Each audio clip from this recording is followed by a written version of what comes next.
Hello, कैसे हैं महारथियों। उम्मीद करता हूँ कि आप सभी अच्छे होंगे और आपकी प्रिपरेशन जो है वो बहुत अच्छी चल रही होगी।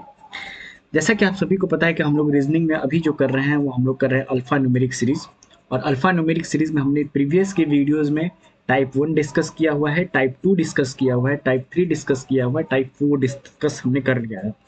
आज जो बारी है वो आज आपकी टाइप 5 और टाइप 6 और टाइप 7 के जो मिसलेनियस के क्वेश्चंस हैं, उन सारे क्वेश्चंस को हमें आज डिस्कस कर कर इस चैप्टर को हम लोग आज कंप्लीट कर देंगे। ठीक है।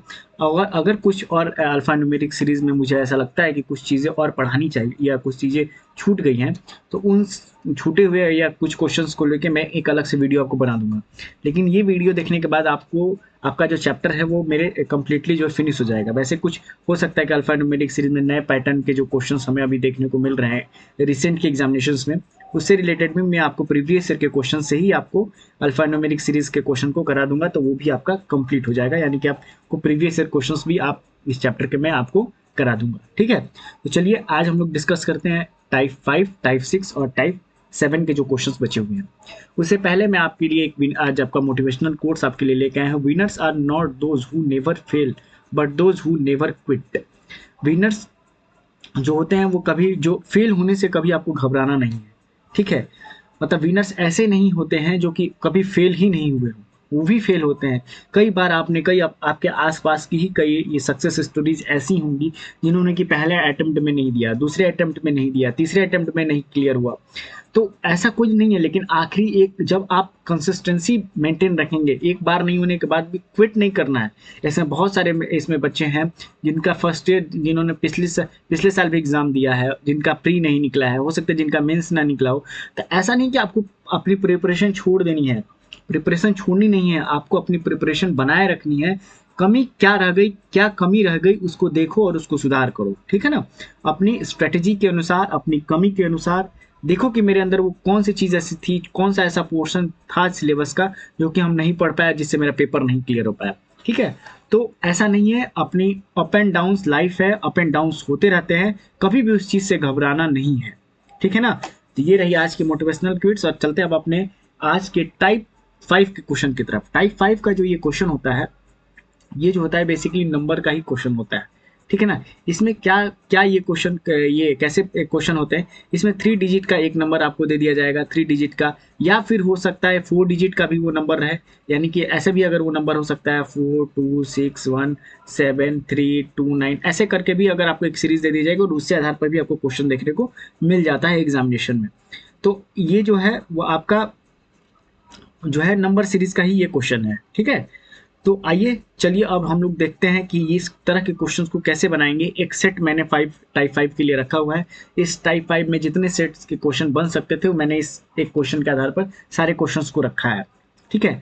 तो पहला क्वेश्चन आपसे ये कह रहा है, आपको इसमें ध्यान देने वाली बात होगी कि पहला क्वेश्चन आपको क्या कह रहा है। पहला क्वेश्चन आपसे ये कह रहा है कि what will be the what will B difference between, difference मतलब होता है कि दोनों के बीच में अंतर क्या है, यानी कि सब्सट्रैक्ट आपको करना है। ठीक है ना। और ये difference between the second largest number, ठीक है, सेकंड लार्जेस्ट नंबर और सेकंड स्मॉलेस्ट नंबर के बीच का जो डिफरेंस है वो क्या है। ठीक है, ये सीरीज में। तो ये याद रखिएगा कि ये 572, ये नहीं कि 572 फिर 98, ऐसा मत रखिएगा। ये 3 डिजिट का एक नंबर है। ठीक है ना। तो आपको बताना है कि जो ये डिजिट में सब सेकंड लार्जेस्ट नंबर और सेकंड स्मॉलेस्ट नंबर के बीच का डिफरेंस कितना है, यानी कि अंतर आपको बताना है कि कितना है। ठीक है। तो आपको पहले आइडेंटिफाई क्या करना होगा, पहले आपको आइडेंटिफाई ये करना होगा कि इस जो सीरीज हमें दी गई इसमें सेकंड स्मॉलेस्ट नंबर है कौन और सेकंड लार्जेस्ट नंबर है कौन, तभी तो आप निकाल पाएंगे ना कि उनके बीच का अंतर क्या है। ठीक है। तो चलिए देखते हैं कि आपका स्मॉलेस्ट नंबर और लार्जेस्ट नंबर है कौन। ठीक है। तो जो 981 आप देख रहे हैं, ये 981 क्या है ना, ये हाईएस्ट नंबर है, यानी कि ये सेकंड लार्जेस्ट नहीं है, लार्जेस्ट नंबर है। ठीक है।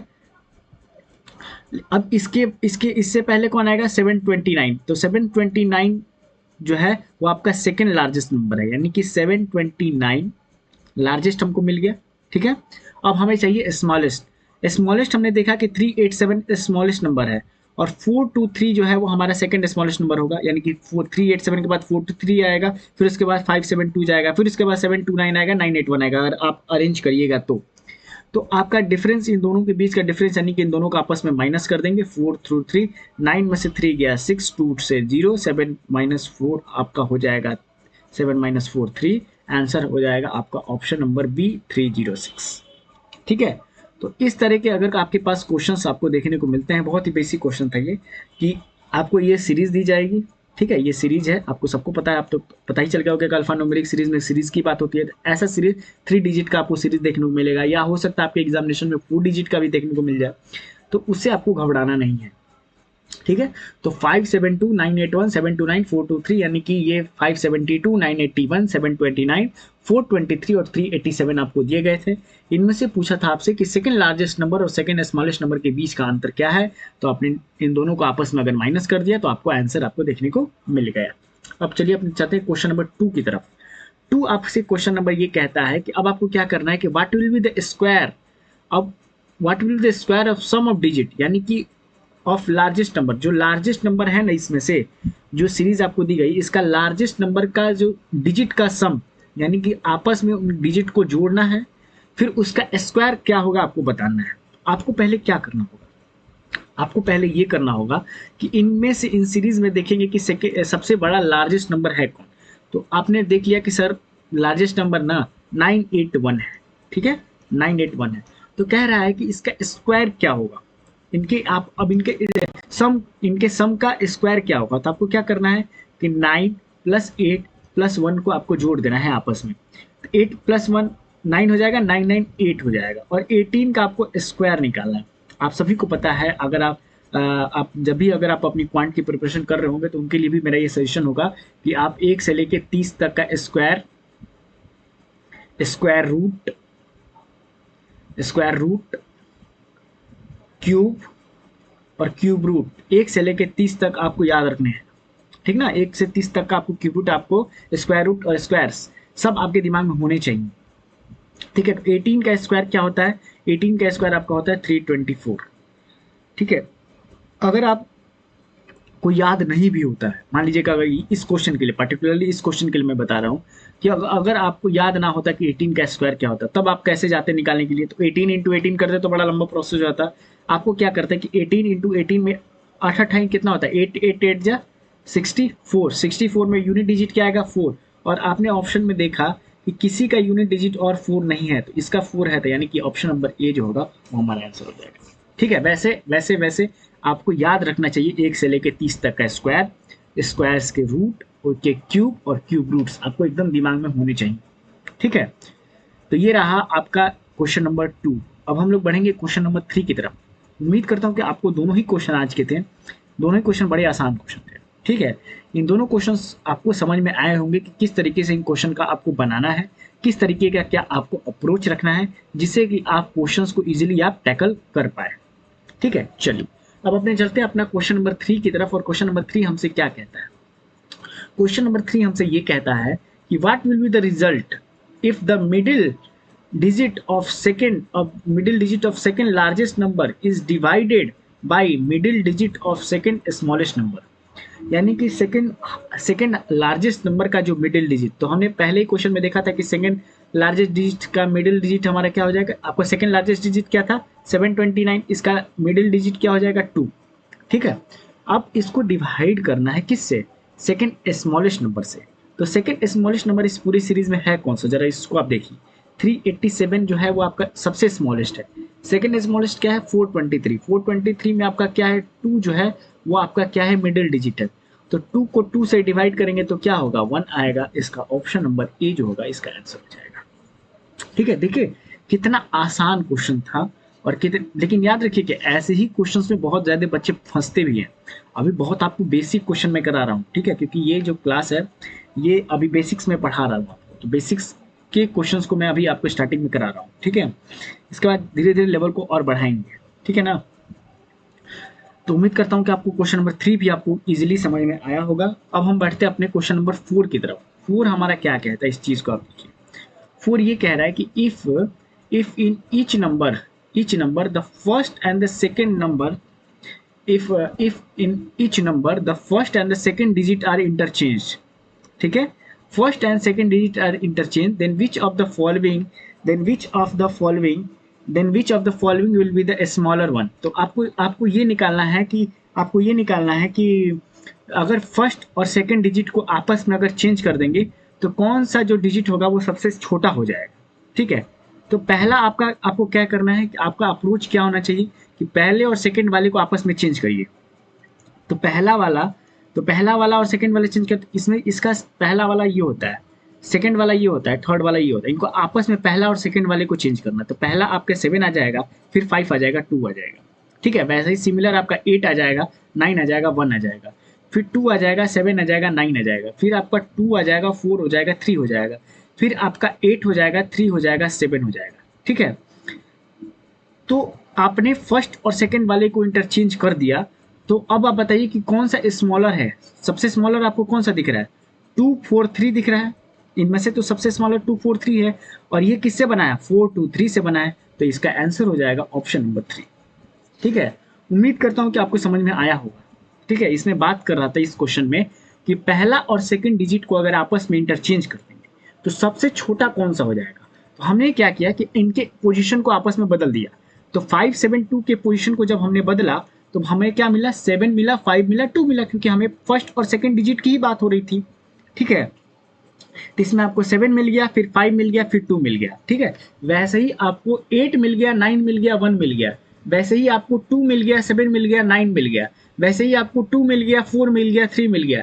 वैसे ही आपको 8 मिल गया, 3 मिल गया, 7 मिल गया। तो आपका आंसर क्या हो जाएगा? आपका आंसर हो जाएगा 2 4 3, और ये किससे बना है? 4 2 3 से बना है। ठीक है, उम्मीद करता हूं कि आज के चारों क्वेश्चंस बहुत ही आसान थे। इस तरीके के क्वेश्चन जो भी आपको इस टाइप्स में आपको मिलेंगे तो आप बहुत ही आसानी से उन क्वेश्चंस को बना लेंगे। बशर्ते बशर्ते कि बशर्ते कि आपको ध्यान में होना चाहिए कि इस क्वेश्चन को हमारा अप्रोच क्या है और क्वेश्चंस का जो वर्ड्स जो है वो क्या कह रहा है। ठीक है, चलिए अब अपने चलते हैं 5वें नंबर पर। 5वां नंबर आप मुझे बना के दिखाइएगा। ये आपके लिए HW का क्वेश्चन मैं देता हूँ। इसमें करना कुछ नहीं है, करना क्या है कि इस 1 को सब्सट्रैक्ट कर देना लास्ट डिजिट। अब लास्ट डिजिट क्या होगा? 2 होगा, इसमें 1 होगा, इसमें 9 होगा, इसमें आपका 3 होगा, इसमें आपका 7 होगा। ठीक है, इन सब में से 1 को माइनस कर दीजिए और देख लीजिए कि कौन सा जो डिजिट होगा, इनको डिजिट करने के बाद वो डिजिट जो है वो 4 से डिविजिबल हो जाए। जैसे मैं आपको 1 लिख देता हूँ। चलिए मैं आपको अरेंज कर देता हूँ, आप मुझे बता दीजिएगा कि इनमें से कौन डिजिट जो है वो आपके डिविजिबल थे 4 से। अगर आप 1 इसमें माइनस करिएगा तो 5 7 1 हो जाएगा। ठीक है, 9 8 0 हो जाएगा, इधर हो जाएगा 7 2 8 हो जाएगा, इधर क्या होगा 4 2 2 हो जाएगा, फिर इधर क्या होगा 3 8 6 हो जाएगा। अब आपको इनमें से देखना है कि इनमें से कितने डिजिट हैं जो 4 से डिविजिबल हो जाते हैं। अब आप कमेंट करके बताइएगा ये जो है आपके कितने ऐसे नंबर हैं जो 4 से डिविजिबल हो जाए। ठीक है, चलिए ये तो हो गई टाइप 5 की बात। ठीक है, टाइप 5 में बहुत आसान क्वेश्चंस थे और इन क्वेश्चंस को हमने इजीली देख लिया। अब हम देखेंगे टाइप 6 के क्वेश्चंस किस तरीके से एग्जामिनेशन में पूछे जाते हैं। ठीक है, चिंता मत करिए, इस पर सारे प्रैक्टिस मैं ये तो पढ़ा रहा हूँ, इससे ज़्यादा मैं प्रैक्टिस आपको बहुत इतना प्रैक्टिस के लिए आपको क्वेश्चन दूंगा कि आपके कॉन्सेप्ट जो है एकदम एकदम टिप पे हो जाएंगे। ठीक है, चलिए टाइप 6 में ये होता है वर्ड्स का। ठीक है ना, ये वर्ड्स का होता है, इनमें आपस में वर्ड्स बनते हैं, ये आपस में एक तीन डिजिट का जो वर्ड्स होता है, वर्ड में भी होता है मीनिंगफुल भी हो जाए। ठीक है, मीनिंगफुल भी हो जाए और वो क्या है मीनिंगलेस भी हो जाए। ठीक है ना, मीनिंगफुल और मीनिंगलेस। ऐसा घबराना नहीं है कि सर PIC तो कोई वर्ड ही नहीं होता है, FRI कोई वर्ड ही नहीं होता है, NET कोई वर्ड ही नहीं होता, सर कैसे बनाएंगे? नहीं, आपको जो दिया है उस पर ध्यान रखना। वर्ड्स सीरीज ऐसे ही होते हैं जिनका कि वर्ड में या तो कोई मीनिंग आ जाए या तो वो मीनिंगफुल रहे या मीनिंगलेस रहे। ठीक है, अब आपसे पहला नंबर क्वेश्चन इस तरीके क्वेश्चन में क्या कह रहा है, इस क्वेश्चन में क्या कह रहा है कि इफ C इज एडेड, अगर C को ऐड कर दे बिगिनिंग ऑफ द वर्ड्स में। ठीक है, यानी कि इन वर्ड्स से पहले C को अगर ऐड कर दें तो आपको बताना है कि how many meaningful English word can be formed, यानी कि इंग्लिश की भाषा में कितने ऐसे वर्ड हैं जो मीनिंगफुल, जिनकी की मीनिंग आपको निकलेगी वो आपके बनते हैं। क्वेश्चन क्या कह रहा है एक बार फिर से मैं आपको बताता हूँ। क्वेश्चन आपसे ये कह रहा है बाबू कि अगर C को सारे वर्ड से पहले, बिगिनिंग मतलब क्या होती है? शुरुआत। बिगिनिंग में अगर C को लगा देते हैं तो कितने ऐसे मीनिंगफुल इंग्लिश के वर्ड बनते हैं, जो कि इंग्लिश के वर्ड हमारे पास बनते हैं। ठीक है, तो आपको सी के सबसे पहले सबके आगे सी लगाइए। देखिए अगर पी आई सी के आगे अगर आप सी लगाइएगा तो क्या बनेगा, सी पी बनेगा। ठीक है, इसके आगे सन के आगे सी लगाइएगा तो सी एस यू एन बनेगा। फिर क्या बनेगा, सी एफ आर आई बनेगा। ठीक है, सी एन ई टी बनेगा। फिर आपका क्या बनेगा, सी जी यू एन बनेगा और सी यू पी एस बनेगा। ठीक है, ये आपके पास इतने ही वर्ड थे। टोटल आपको 6 वर्ड दिए गए थे और 6 वर्ड के आगे अगर आपने सी लगा दिया तो कितने मीनिंगफुल वर्ड बने, आपको यही बताना था क्वेश्चन में। अब बताइए सीपी कोई वर्ड होता है क्या, कोई वर्ड नहीं होता। अब देखिए, अब आप कहिएगा सर आप रीजनिंग पढ़ा रहे हैं और आप चल गए इंग्लिश की इंग्लिश डिक्शनरी में। तो देखिए बाबू, जो आपका प्री का जो पेपर होता है ना, वो आपका इंग्लिश, मैथ और रीजनिंग तीनों होता है। और तीनों ही में से अभी आपको ऐसे भी वर्ड्स आपको देखने को मिलेंगे ना, जिनसे कि आपको उनके बीच का डिफरेंस बताना होता है, वो आपको क्वेश्चन देखने को मिलेगा। ठीक है, तो आपको ये देखिए इंग्लिश का भी वर्ड मीनिंग आपको याद रखनी है कि इन वर्ड मीनिंग का क्या मीनिंग होता है। ठीक है, तो आप अगर नहीं याद रखेंगे तो आप नहीं बता पाएंगे कि मीनिंगफुल वर्ड क्या होता है। तो देखिए कितना इंग्लिश भी लिंक कर रहा है और रीजनिंग भी लिंक कर रहा है। ठीक है, उम्मीद करता हूँ कि आपको समझ में आ रही होगी बातें। तो सीपी कोई वर्ड नहीं होता है, सीसन जो होता है वो कोई वर्ड नहीं होता है, सी एफ आर आई कोई वर्ड नहीं होता है, सीनेट कोई वर्ड नहीं है, सीगन भी कोई वर्ड नहीं है। लेकिन कप्स मीन्स होता है, कप्स जो आप चाय सुबह चाय जो पीते हैं वो होता है, कप्स उनको बोलते हैं और ये एक वर्ड होता है। ठीक है, तो ये इस तरीके से हमारा जो वर्ड होगा ये एक वर्ड होगा। और अब आप मुझे ये बताइए, इसमें इसमें एक आपको मिल गया है, आप एग्रीकल्चर बैकग्राउंड से होंगे, अगर आप एफ की तैयारी कर रहे हैं तो आप एग्रीकल्चर बैकग्राउंड से होंगे। तो इसमें एक वर्ड है C F R I, central forest research institute या फॉरेस्ट रिसर्च इंस्टीट्यूट बोलते हैं उसको। ये कहाँ पे है आप मुझे ये बताइएगा। ठीक है, ऐसे ये वर्ड है, ए सी एफ आर आई मुझे दिख गया, तो वो फुल फॉर्म में नहीं होता है आई सी ए आर का कैसे, तो ये मुझे दिख गया सी एफ आर आई। तो ये मुझे अब आप मुझे कमेंट करके बताइएगा कि सी एफ आर आई यानी कि सेंट्रल फॉरेस्ट रिसर्च इंस्टीट्यूट या फॉरेस्ट रिसर्च इंस्टीट्यूट कहाँ पे है। ठीक है, तो ये तो बात रही एग्रीकल्चर को भी मैंने यहाँ पे लिंक कर दिया। लेकिन लेकिन लेकिन जो आपसे इस रीजनिंग में ये क्वेश्चन आपसे पूछा था कि सी, अगर सारे वर्ड्स के आगे अगर सी लगाते हैं तो कितने मीनिंगफुल वर्ड बनेंगे, तो आपका आंसर हो जाएगा 1। ठीक है, चलिए उम्मीद करता हूँ कि टाइप 6 का पहला क्वेश्चन आपको समझ में आया होगा। नहीं आया होगा बाबू तो आपके पास ऑप्शन होता है कि आप वीडियो को रिवाइंड करके भी आप चीज़ों को देख सकते हैं। चलिए अब बढ़ते हैं हम लोग क्वेश्चन नंबर 2 की तरफ। क्वेश्चन नंबर 2 के हमसे क्या कह रहा है, क्वेश्चन नंबर 2 हमसे कह रहा है बाबू कि इफ, क्या कह रहा है कि if all the letters are arranged as per the alphabetical order, then how many letters are between the middle letter of the third word from the right end and the second word from the left end। ठीक है, question आपसे यही कह रहा है कि अगर सारे लेटर को हम अरेंज कर देते हैं अल्फ़ाबेटिकल ऑर्डर में, देन कितने लेटर्स हमारे बनेंगे middle letters of the third word में, एंड थर्ड वर्ड यानी कि थर्ड वर्ड के मिडिल लेटर से एंड सेकेंड वर्ड के लेफ्ट एंड से। ठीक है, तो अब आपका अप्रोच इस तरीके के क्वेश्चन में क्या होना चाहिए। ठीक है, अब बहुत ऐसे बच्चे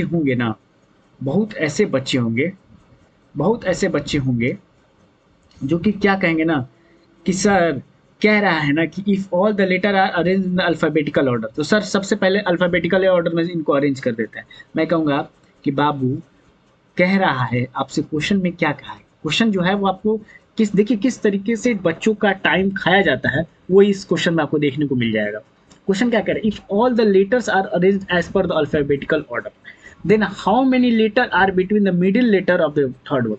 अरे अब ये बताओ कि हम आपस में वर्ड को कैसा भी करें, पोजीशन की यहाँ बात कर दी ना उसने, पोजीशन की क्या बात कर दी कि जो थर्ड वर्ड होगा जो थर्ड वर्ड का मिडिल लेटर से लेके सेकेंड वर्ड के जो लेफ्ट के बीच में कितने का अंतर होगा। तो क्या फर्क पड़ता है कि उनको अरेंज करें हम अल्फाबेटिकल ऑर्डर में ना करें।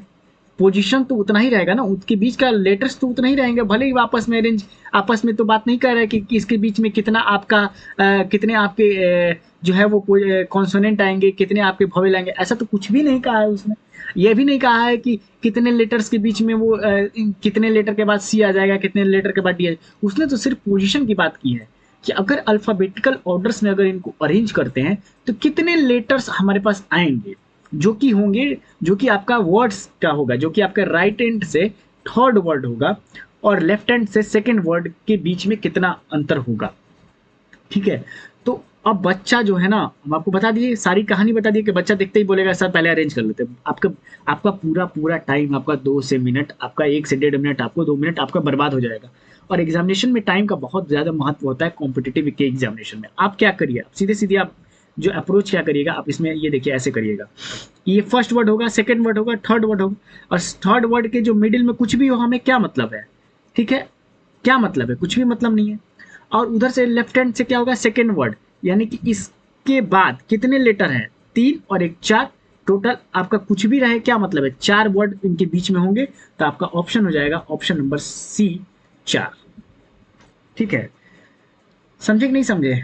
उम्मीद करता हूं कि आप समझ गए होंगे। सारी कहानी मैंने आपको बता दी कि कैसे इसका अप्रोच करना है। अप्रोच आपको पोजीशन की बात हो रही है तो भूल जाइए कि अल्फाबेटिकल ऑर्डर में रखना है कि नहीं रखना है। ठीक है, चलिए, बहुत अच्छा क्वेश्चन था, बच्चों का टाइम खाने के लिए ये अच्छा क्वेश्चन था। चलिए अब चलते अपने क्वेश्चन नंबर 3 की तरफ। और 3 हमसे क्या कहता है कि how many meaningful English word can be formed if first and third letter of all word are interchanged. यानी कि वर्ड्स के अंदर पहले और तीसरे लेटर को अगर आपस में हम चेंज कर देते हैं, ये भी आपका पहले वाले क्वेश्चन की तरह है, ठीक है ना। उसमें हमने क्या, अच्छा उसमें हमने सी लगाया था, इसमें आपको क्या करना है कि फर्स्ट और जो थर्ड लेटर है उसको आपस में चेंज कर देना है। तो देखिए इस पिक को अगर आप चेंज करिएगा तो CIP हो जाएगा, ठीक है। अगर आप इधर देखिएगा तो NUS हो जाएगा, इधर आप देखिएगा तो IRF हो जाएगा, TEN हो जाएगा, फिर आपका NUG हो जाएगा, फिर आपका SPU हो जाएगा। तो अब बताइए कितने ऐसे मीनिंगफुल वर्ड बने। CIP का कोई मतलब ही नहीं होता है, NUS कोई मतलब ही नहीं है, तो ये भी नहीं हो सकता, ये भी नहीं हो सकता, IRF कोई मतलब नहीं है, 10 होता है, 10 मतलब आप 10 को लिखते हैं ना 10, तो है, ये भी नहीं हो सकता, ये भी नहीं हो सकता, यानी कि सिर्फ और सिर्फ 1 होगा। इसका आंसर हो जाएगा ऑप्शन नंबर 1।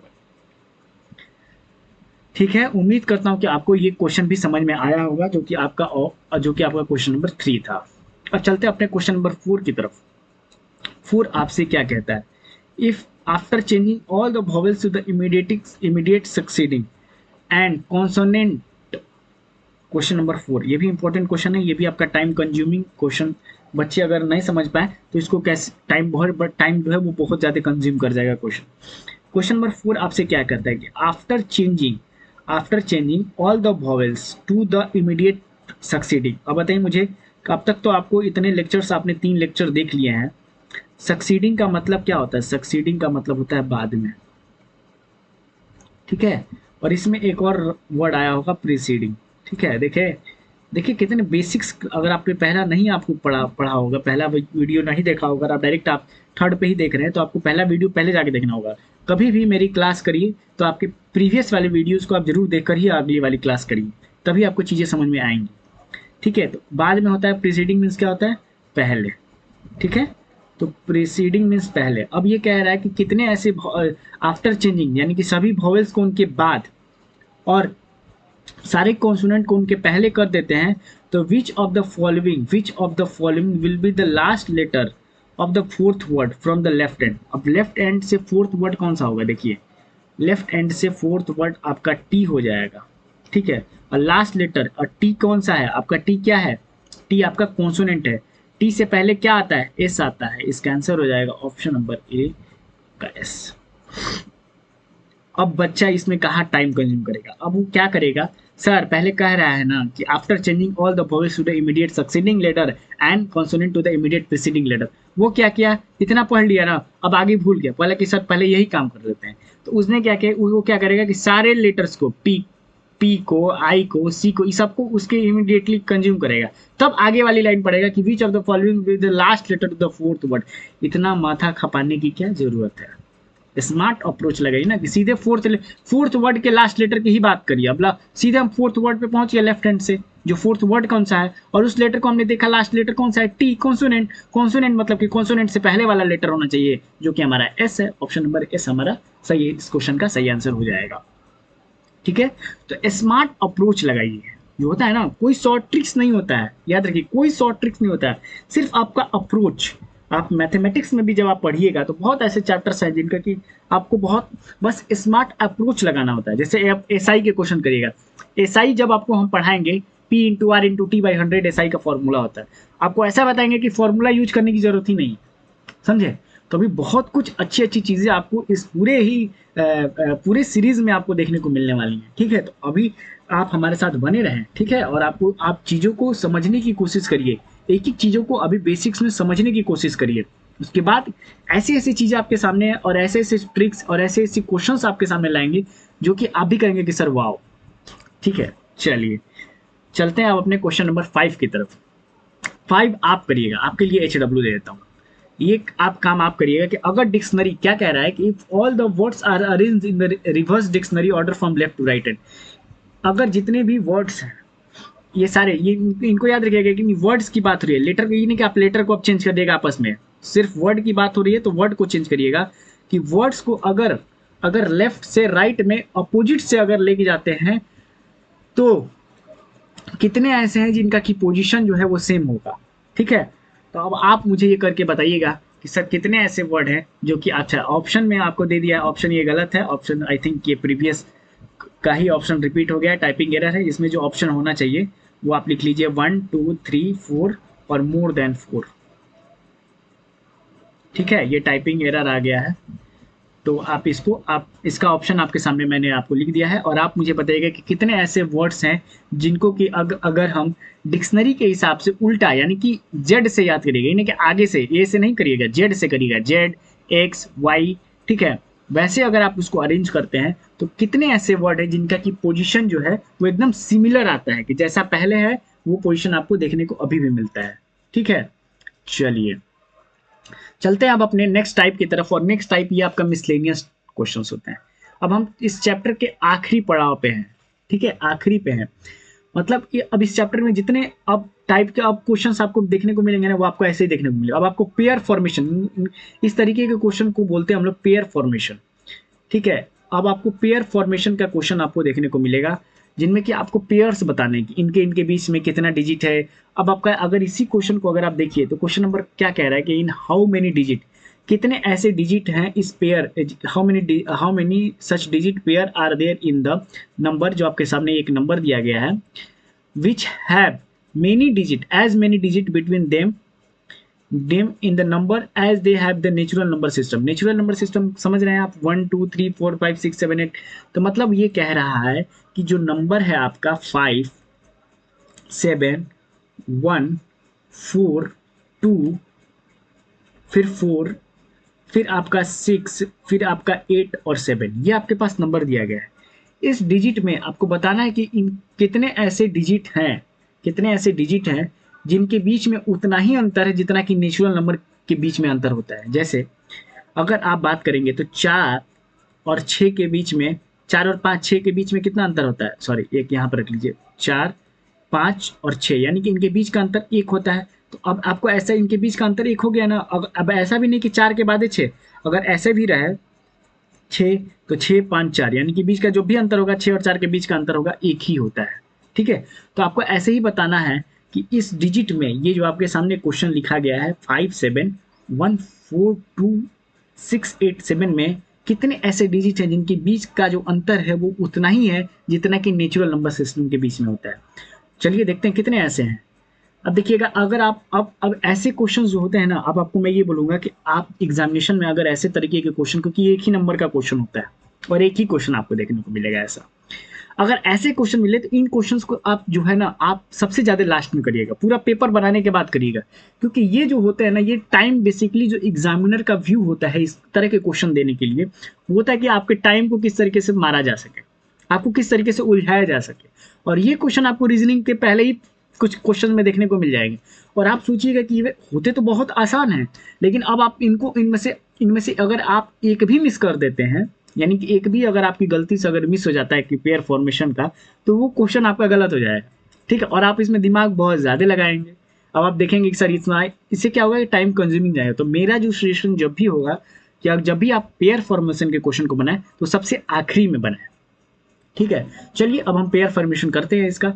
तो आप अगर देख रहे होंगे कि ये जो होता है आपका 8 और 7 के बीच में डिफरेंस कुछ भी नहीं होता, और यहाँ पे भी कोई भी डिफरेंस नहीं, तो एक पेयर तो यहाँ बन गया। ठीक है, दूसरे पेयर की अगर आप देखेंगे तो 4 और 7 के बीच में जो डिफरेंस होता है वो 2 का होता है। 4 के बाद 5 होता है, 6 होता है, 7 होता है। तो ये दूसरा पेयर आपने बना दिया। अब अगर कहीं और पेयर बन रहा है क्या, अब आप देख लीजिए। आप एक पेयर आपको यहाँ दिख रहा होगा, एक के बाद 2 होता है, फिर 3 होता है, 4 होता है, यानी कि एक पेयर यहाँ भी बन रहा है। 3 पेयर अब तक हमारे पास बन गए। और कुछ पेयर बन रहा है क्या, और अगर हम देखने गए, और हमारे पास एक पेयर एक और बन रहा है। 1 से लेके 7 के बीच का जो अंतर होता है वो 6 डिजिट का होता है। और यहाँ पे भी जो डिजिट है, कितने का अंतर है, 1 2 3 4 5, सॉरी 5 का अंतर होता है। तो 2 3 4 5 6 7 आ जाएगा। फिर देख रहे हैं, 1 के बाद 2 आ जाएगा, 3 आ जाएगा, 4 आ जाएगा, 5 आ जाएगा, 6 आ जाएगा, 7 आ जाएगा। तो इनके बीच का जो अंतर होता है 5 होता है। तो मतलब 1 और 7 के जो बीच का जो डिजिट आएंगे, अंतर नहीं, इनके बीच का जो गैप होगा वो आपका 5 का होगा। ठीक है, तो इनके यहाँ पे भी आपको 5 देखने को मिल रहे हैं, तो यहाँ पे भी एक पेयर फॉर्मेशन हो रहा है। तो ऑप्शन नंबर आपका सी जो हो जाएगा, यानी कि 4 जो हो जाएगा, वो आपका सही आंसर हो जाएगा। और कहीं और इसमें पेयर फॉर्मेशन नहीं हो रही है। ठीक है, तो आपको ऐसे देखना है कि कितने बीच में क्या अंतर है। 4 के बाद 5 6 7 आ जाना चाहिए, फिर आपके बाद 1 के बाद 2 3 4 5 6 फिर 7 आ जाना चाहिए। तो उनके बीच में क्या उतना ही अंतर, इस हमारे क्वेश्चन में जो डिजिट दिया गया है, क्या उतना ही अंतर है? जो अगर उतना अंतर है तो वो एक पेयर बना रहे हैं। ठीक है, चलिए चलते हैं अब अपने क्वेश्चन नंबर 46 की तरफ।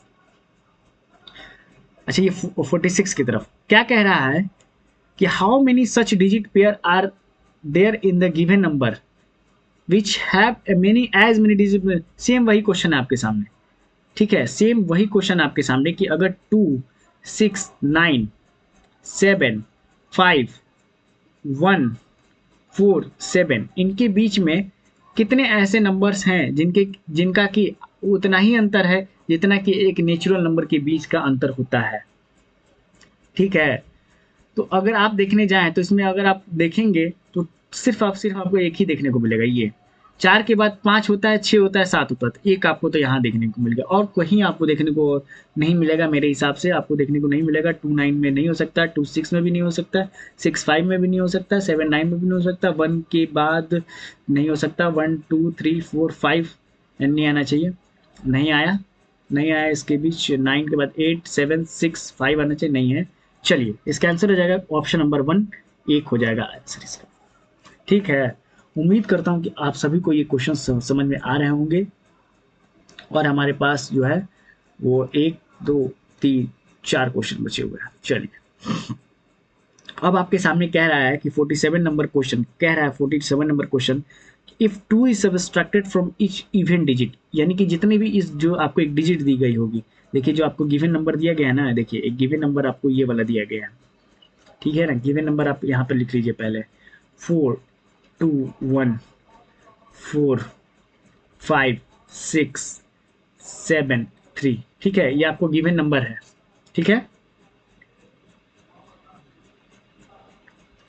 अगर आप 2 को सबट्रैक्ट करते हैं इवन डिजिट नंबर से, यानी कि जो भी इवन नंबर है, अगर आप उसमें 2 माइनस करते हैं और 1 को ऐड करते हैं ऑड नंबर में, तो ये बताइए 4 जो है वो आपका इवन नंबर है। 4 आपका क्या है, इवन नंबर। अगर आप इनमें माइनस करेंगे तो 2 हो जाएगा। 2 आपका इवन नंबर है, इसको माइनस करेंगे तो 0 हो जाएगा। अब आपको क्या कह रहा है कि ऑड डिजिट में आपको क्या करना है, 1 को ऐड कर देना। तो 1 आपका ऑड होता है, एक में इसमें 2 हो गया। 4 आपका इवन नंबर है, माइनस कर देंगे 2 हो जाएगा। 5 आपका क्या है, आपका ऑड नंबर है, आपको इसमें ऐड करना है, 6 हो जाएगा। 6 आपका ऑड इवन नंबर है, तो ये आपका 4 हो जाएगा। 7 आपका ऑड नंबर है, आप इसमें ऐड करेंगे 6 हो जाएगा। ठीक है, और 3 जो नंबर है, ठीक है, 3 जो नंबर है वो आपका ऑड नंबर है, अगर आप इसमें ऐड करेंगे तो ये हो जाएगा 4। तो कितने ऐसे डिजिट हैं जो कि एक से ज़्यादा बार अपीयर हो रहे हैं, ठीक है, जो कि एक से ज़्यादा बार, तो दो जो है वो आपका 3 बार देखने को मिल रहा है, दो जो है वो 3 बार देखने को मिल रहा है, 6 जो है वो आपको 2 बार देखने को मिल रहा है, 4 जो है वो आपको 2 बार देखने को मिल रहा है, यानी कि टोटल 3 डिजिट हैं जो कि अपीयर कर रहा है एक से ज़्यादा बार, तो ऑप्शन नंबर 3 हो जाएगा जो इस क्वेश्चन का सही आंसर हो जाएगा। ठीक है, उम्मीद करता हूँ कि आपको ये क्वेश्चन समझ में आया होगा। अब अपने चलते हैं अपने नेक्स्ट क्वेश्चन की तरफ, और नेक्स्ट क्वेश्चन आपके सामने ये कह रहा है, क्या कह रहा है कि how many such numerals are there in the number which have remain the same as position arrange from the ascending order from left to right. यानी कि आपके सामने क्वेश्चन ये कह रहा है कि 8, 4, 5, फिर आपका 9, फिर आपका 0, फिर आपका 3, फिर आपका 2, फिर आपका 8, फिर आपका 7, ठीक है। अगर आप इनको असेंडिंग ऑर्डर में करते हैं लेफ्ट से राइट की तरफ, असेंडिंग ऑर्डर समझ रहे हैं ना, छोटे से बड़े में अगर आप जाते हैं इनको अरेंज करते हैं लेफ्ट से राइट में, तो कितने ऐसे नंबर है जिनका पोजीशन सेम हो जाएगा। ठीक है, तो आप अरेंज करिए, तो आपका सबसे छोटा क्या होगा, 0 हो जाएगा। फिर आप उसके बाद आप 1 नहीं है, 2 है, 2 लिखिए। फिर उसके बाद आपका 3 है, 3 लिखिए। फिर उसके बाद 4 लिखिए। फिर 4 के बाद आपका 5 है, 5 लिखिए। फिर आप उसके बाद 6 है, 6 आपके पास नहीं है। 7 आपको देखने को मिल रहा है, 7 है। 8 जो है आपके पास, 8 आपके पास 2 बार है, देखिएगा 8 2 बार है, तो 8 जो है वो 2 बार लिखिएगा। फिर आपके पास 9 है, 9 है, 9 आपने आखिरी में लिखे। तो आपने इन सारे डिजिट को अरेंज कर लिया। अब देखिए कि कितने ऐसे हैं जिनका की पोजीशन जो है वो सेम रहा। तो आपको दिखा कि सिर्फ और सिर्फ 8 का पोजीशन सेम रहा, यानी कि सिर्फ और सिर्फ एक ही नंबर है जिसका की पोजीशन सेम होगा। तो इसका ऑप्शन नंबर सी जो है इसका करेक्ट आंसर हो जाएगा। ठीक है, देखिए इस तरीके के आसान क्वेश्चन किस तरीके से बनाए जाते हैं, किस तरीके से आपको एक नंबर दे दिया रहेगा और उस पर कितने तरीके के क्वेश्चन आपको देखने को मिल जाएंगे, और इससे आपसे एग्जामिनेशन में क्वेश्चन को पूछ लिया जाएगा। ठीक है, अब आप क्वेश्चन नंबर 49, 50 यानी कि लास्ट के दो क्वेश्चन हैं। लास्ट के दो क्वेश्चन आपसे क्या कह रहा है कि how many letter will be remain in the same position complementary when they are arranged, यानी कि आपके पास एक कॉम्प्लीमेंट्री वर्ड दिया है। क्या दिया है, कॉम्प्लीमेंट्री आप एक वर्ड दिया है। ठीक है, कॉम्प्लीमेंट्री आपके सामने एक वर्ड दिया है, और अगर आपको बताना है कि कितने लेटर जो हैं वो, अगर इनका पोजीशन जो है वो सेम हो जाता है, अगर आप इनको अल्फ़ाबेटिकल ऑर्डर में लेफ्ट से राइट लग रहा है कि पहले ए लिखते हैं, फिर बी लिखते हैं, फिर सी लिखते हैं, तो कितने ऐसे हैं इनका पोजीशन जो है सेम हो जाएगा, ये आप मुझे करके बताइएगा। ये HW अभी जस्ट मैंने आपको ये वाले में करके दिखाया, अब आप मुझे ये वाले करके दिखाइएगा। आपको मैंने लेटर वाला करके दिखा दिया, आप मुझे अल्फ़ाबेट वाला करके आप मुझे बताइएगा कि कितने ऐसे लेटर हैं। ठीक है, लास्ट क्वेश्चन की तरफ हम बढ़ते हैं। लास्ट क्वेश्चन आज का हमारा क्या कह रहा है कि how many such pair of the letter are there in the progress which has many letter in between. आपको मैंने अब ये वाला ये आपको मैंने नंबर वाला सिखाया था, अब आपको लेटर वाला बता देते हैं, या लेटर वाला आपको बता देते हैं, आप ही मुझे बताइएगा कि इसका आंसर क्या होगा। अब आपको क्या करना है कि इन प्रोग्रेस में से ये बताना है कि कितने ऐसे लेटर्स हैं जिनके बीच में उतना ही डिफरेंस है जितना कि उनका इंग्लिश अल्फ़ाबेट के बीच का डिफरेंस होता है। ठीक है, तो आपको इस तरीके के क्वेश्चन बनाने से पहले आपको एक एक कॉन्सेप्ट आपको याद रखना होगा, या इन नंबर्स का इन अल्फ़ाबेट का आपको नंबर आपको पहले लिखना होगा। तो उन नंबर को लिखने के लिए एक आसान सी ट्रिक होती है जिसका नाम होता है इजोटी।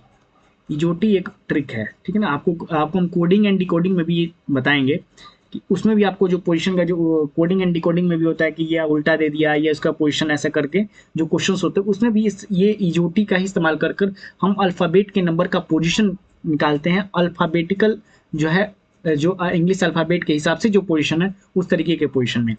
तो इंग्लिश अल्फ़ाबेट की जो पोजीशन है उसमें आपका ई का पोजीशन होता है 5, जे का पोजीशन होता है 10, ओ का पोजीशन होता है 15, जे का होता है 20 और 25। ठीक है, अब आप इसका इस्तेमाल करके इन नंबर्स का आपस में पोजीशन निकालिए और उनके बीच में देखिए कि कितने ऐसा जो डिफरेंस है कितने का है, क्या उनके बीच में उतना ही डिफरेंस है जितना कि अल्फ़ाबेटिकल ऑर्डर्स में, और ये कितने ऐसे हैं।